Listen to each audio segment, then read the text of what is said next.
Let's look at how the right pattern can save you a substantial amount of time when we work with services and observables in Angular.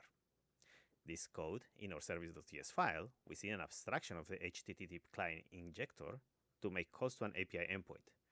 This code looks normal, and it doesn't register so far any errors or warnings.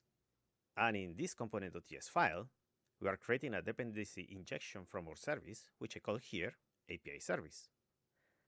When the component is being instantiated, the constructor generates the respective subscription to the getCurrentUserAttributes method from our API service. This code, however, doesn't throw any warnings of exceptions. Now, let's think for a moment on the shape of the data we are receiving from our service. We can define an interface.ts file with an export of an interface to describe the shape of the response, which is mostly the correct approach. We can say, okay, I will import the interface and place it where the subscription returns a value to define its shape. That's okay. Also, we can make a behavior subject to make the data that I receive from my service to be subscribable. But what if I tell you this approach is wrong? And why? Imagine yourself subscribing to multiple observables, each one with a different shape. That means we need to create imports for interfaces or types that matches each call to the response of a subscription. To make things simpler, let's look at our service. Since our API call returns what the HTTP client returns, it will be critical to declare the right assertion of the response shape. In this highlighted line, this API call seems not to indicate the type of the response.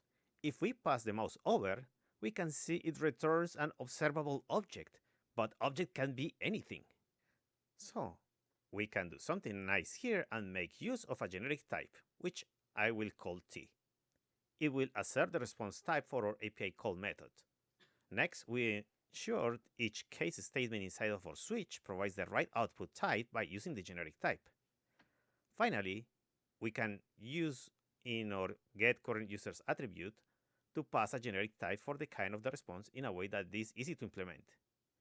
In this way, we have getCurrentUsersAttribute ensuring the return will not be an observable object, but an observable user's attribute.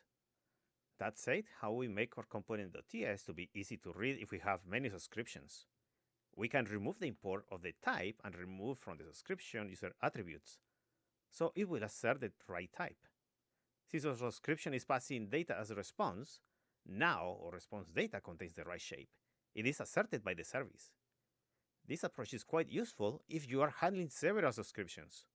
Make your services emit the right type instead of declaring those on your components. I am Eric Rodriguez, and if you like this video, please hit the like button and subscribe for more content.